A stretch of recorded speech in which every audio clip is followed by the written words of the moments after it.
8 onderhoudsploegen van Wetterskip Friesland binnen al zo'n vredewaarde grote aantallen poldergemaal is vrij te meidjen.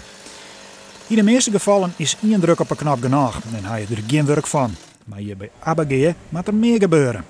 Het is duidelijk geen werk dat je alleen nog dwaan kent. En dat alles om het wetter uit de polder op het boetenwetter te krijgen. Wanneer het onder grote gemalen is om het de provincie uit te pompen. Eerst juni is het hooglandgemaal aangang.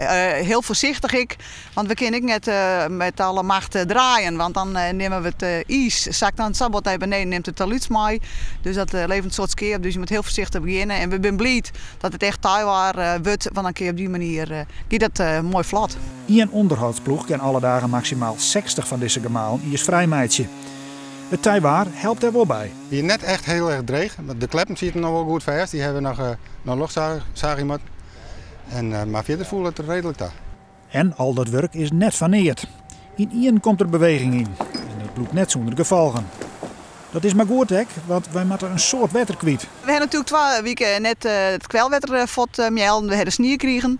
En ze hebben van de week naar Horijn. Dus wij willen graag wel het peil zo gauw mogelijk weer naar normaal peil hebben. Als je om je heen sjoggen, binnen de gevolgen van al het wetter goed zichtbaar. Als je naar de andere kant van het gemaal sjoggen, dan kun je het zelf eigenlijk ook wel zien dat het wetter al aardig omheen gekomen is. En de boeren hieromheen die willen geen wetter op het land, dus wij moeten wel melen. En zo rotten de ploegen van het Wetterskip maar terug, van gemaal aan gemaal. En wanneer de winter weer omkomt, begint alles weer op een nij.